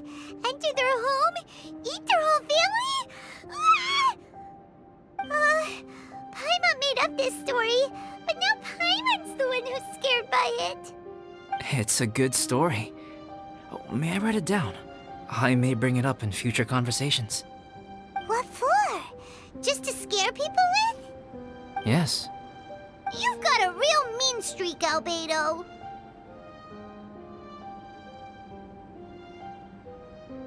Mine is a little longer than yours. It starts with an alchemist. A great alchemist once created Subject 1.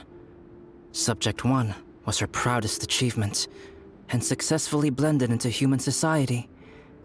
No one ever would have thought that this friend of theirs was in fact a synthetic human.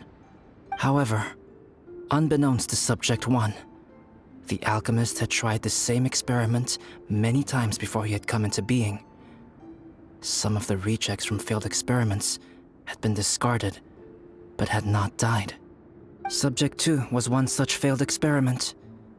He was swallowed by a great dragon that came to rest upon a snow-swept mountain. Many years later, he was resurrected by the dragon's mysterious power. He saw all kinds of people on the mountain, including Subject 1, who had somehow miraculously blended in among them. Never in Subject 2's wildest imagination had he thought it possible for experimental life forms such as they to deceive everyone so successfully.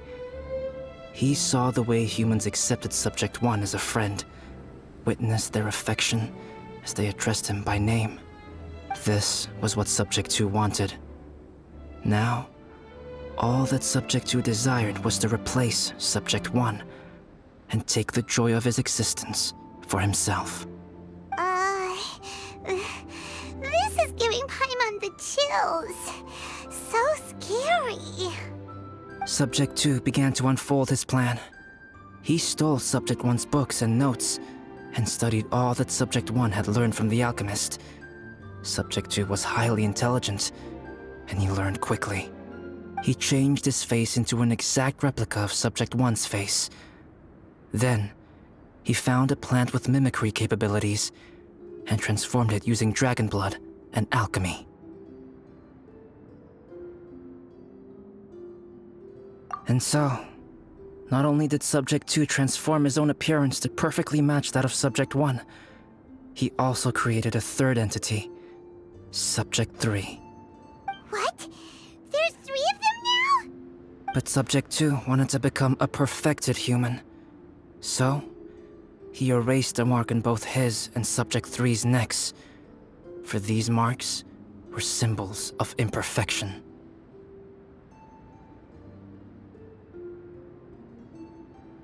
In my view, it was probably a subconscious act, an instinct. He so desperately craved to become a perfect human being that he forgot something. Human beings are defined by their flaws. Subject 2's plan was meticulously crafted. Subject 3 would draw Subject 1's attention. After Subject 1 disposed of Subject 3, he would assume the threat had now disappeared and would let his guard down. The next moment that Subject 1 was alone, Subject 2 would make his move. He would eliminate Subject 1 and become the only one remaining. He would secretly replace the Subject 1 of everyone's memories and inherit his identity, residence, clothing, sword, name, and friends. People would have no idea that the individual they knew had become somebody else from one day to the next. This is way too scary. Paimon's never gonna be able to trust anyone again. But just before Subject 2 could carry out his plan, a unique stranger entered the mix. Subject 2 tried to make contact with this person, but found that they could somehow sense he was different from Subject 1. What's wrong? Are you scared? What happened then? What happened to the stranger? He became a new stage in Subject 2's plan. One more person that Subject 2 had to dispose of. It's as if there were 3 identical roses in a garden. Only one of the 3 was a fine specimen, while the other 2 were defective specimens that bore poisonous thorns. In all the world, only the gardener who tended to them could tell which was the good specimen. People do not like poisonous plants. Only a perfect rose can fetch a high price. If the inferior specimens wanted to conceal the fact of their worthlessness, they would have to take the gardener out of the picture, using their poisonous thorns. This is exactly what Subject 2 was thinking. So, he hid in the shadows and waited patiently. Maybe soon, he would get his chance to become truly human.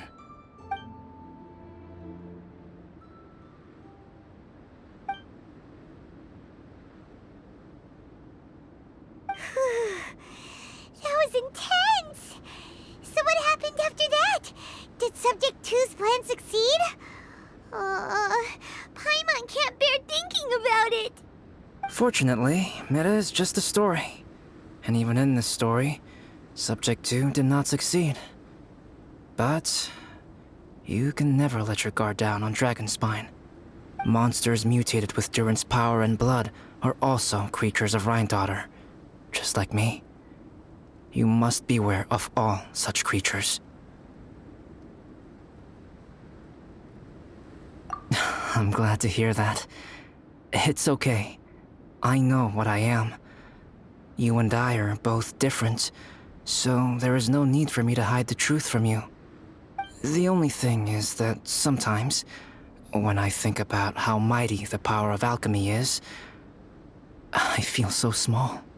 As beings who set foot in this world, how arrogant are we in desiring to control our destiny, and in desiring to create?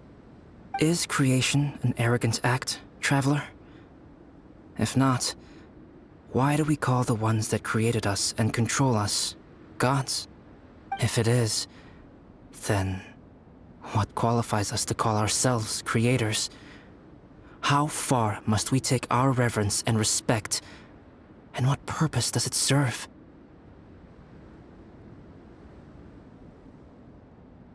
Nothing special, but whenever I think about it, I feel a twinge of grief. Poor Albedo.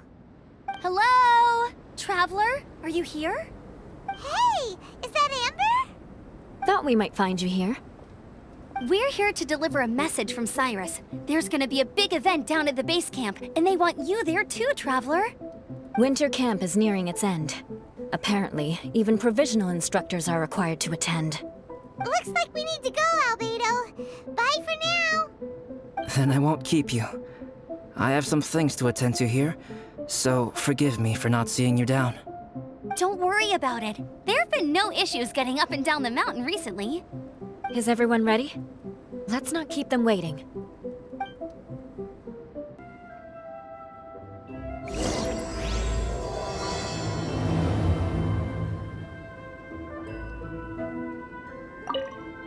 Go ahead. You're one of their instructors, no?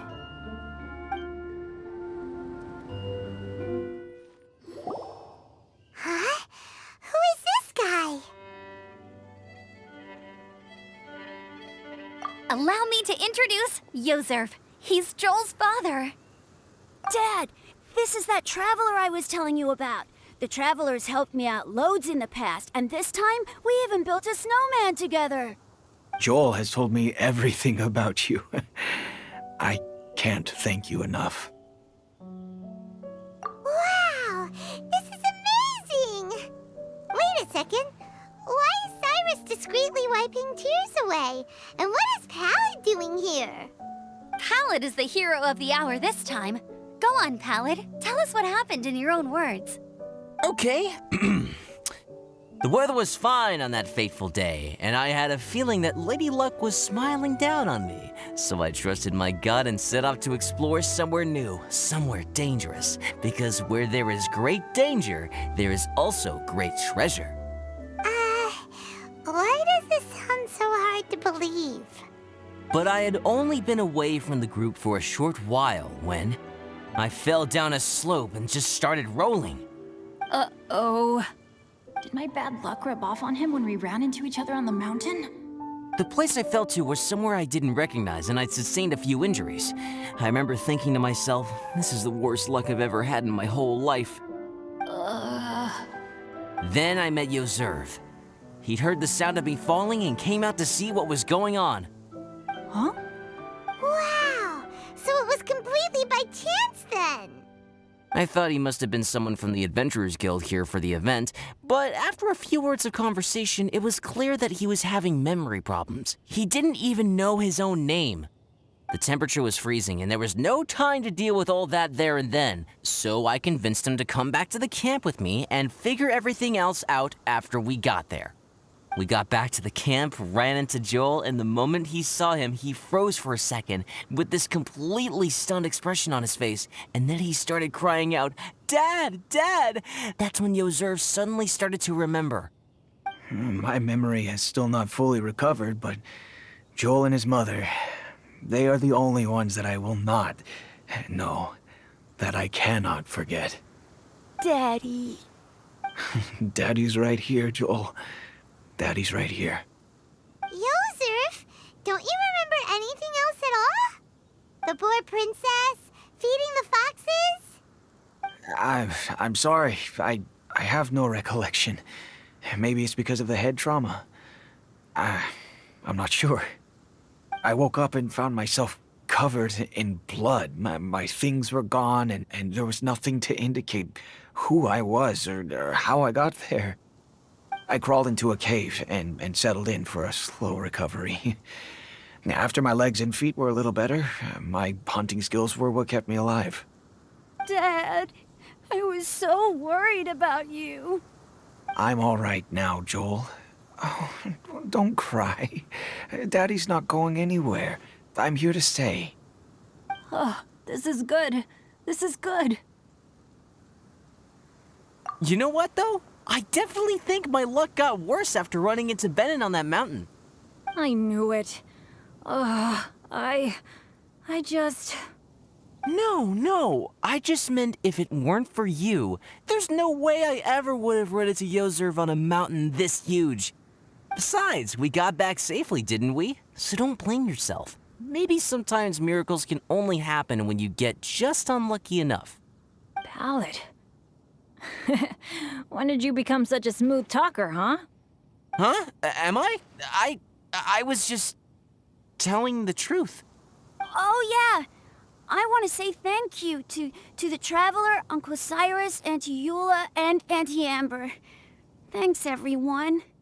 You all helped look after me, and I will always remember it. But I guess I can't take the snowman with me, or it'll melt once it leaves Dragonspine.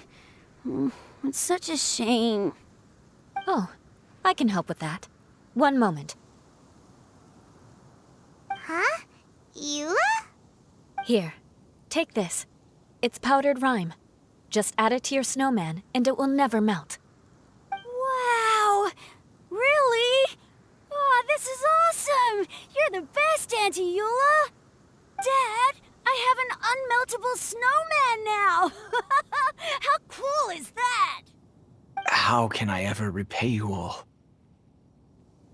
Thank you all. Thank you from the bottom of my heart. Dad, I want to go move the snowman. Can we do it now, please? Okay. I'll be leaving with Joel now. I'm sure I'll see you all another day. Very well, very well. It's time for Pallet and I to have another discussion concerning his breaches of adventurer discipline. Huh? But Cyrus, I think I kind of made up for my mistakes this time, you know? See you guys! Oh, I made this for you and Amber. Think of it as a winter souvenir. Aw, are you sure? This must be really important to you. Come on now, just take it. No need to make such a fuss. Wow! Now our snowman won't melt either! Great! You're welcome. Just keep it. That's all I ask. Amber and I have some business to attend to now. See you later. See you! Everyone's gone. Seems like they've all got their own stuff to do now. Oh! You know what? We've been on Dragonspine all this time, and somehow Paimon still forgot to ask Albedo about how to make a fruit juicifier machine that could keep the juice fresh. Maybe we should try Timaeus again. He does seem pretty eager to please after all. Timaeus! Traveler and Paimon, what can I do for you? Wait a minute. You've got that mischievous look on your face. Oh, you're not still thinking about that ridiculous juicer thing, are you? Timaeus, will you help us? Well, if the Traveler isn't really interested, then, yeah, maybe I'll give this one a pass. It's just the weirdest request ever. No, but Paimon's Sunsetias are gonna go to waste without it. In the time it would take me to research something like that, I could probably pick those Sunsetias again 10 times over. New research project, Timaeus? We meet again. Oh, Albedo, thank goodness. So the situation is, Paimon wants a machine that can turn fruit into juice and keep the juice fresh. I mean, surely it's... Majorly important, that's what it is. If you can manage to invent this, we'll never have to worry about fruit going bad ever again. That's impossible.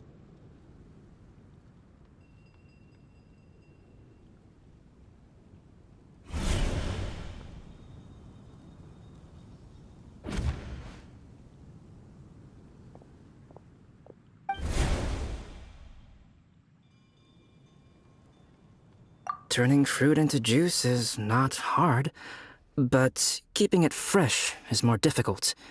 But if you simply want to keep the fruit from rotting, there are many ways to achieve this. Right, Traveler?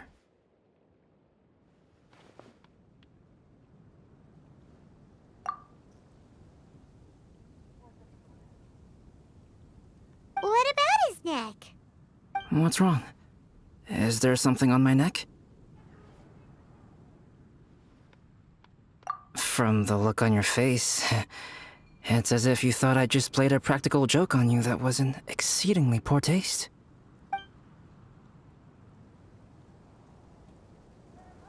Albedo, you were saying, how do you stop fruit from going bad? Well, one way would be to bury your fruit on Dragonspine, where the snow never melts all year round. But then Paimon won't be able to eat them! You could always live on Dragonspine. No, too cold for Paimon. Or you can give the fruit to me, and I would take it to Dragonspine for you. But since you don't like the cold, you'd have to send someone else to pick them up when you want them. This is where you come in, Traveler. Suddenly sounds a lot more feasible with other people doing all the work. Okay then, shall we go with that idea? Fruit buried on Dragonspine will stay fresh for much longer. However, it is also possible that the fruit will sprout and grow into fruit trees. Who knows? Maybe the next time you visit, it will have grown into an orchard. You can water the trees, add fertilizer, and when they finally bear fruit, you will have some fresh sunsettias. No way! Then Paimon will have to be a gardener! That's not the goal here. Oh? Well, I don't think being a gardener is so bad.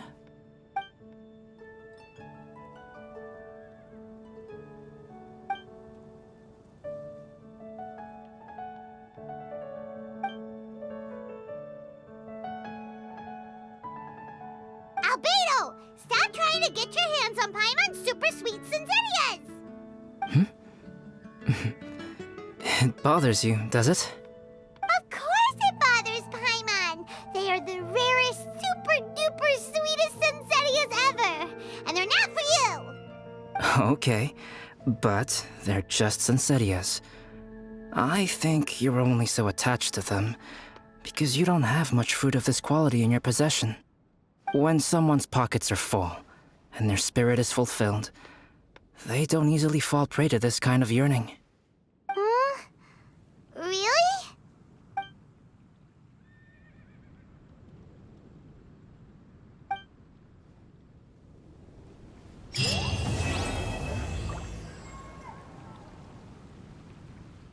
How can I help you?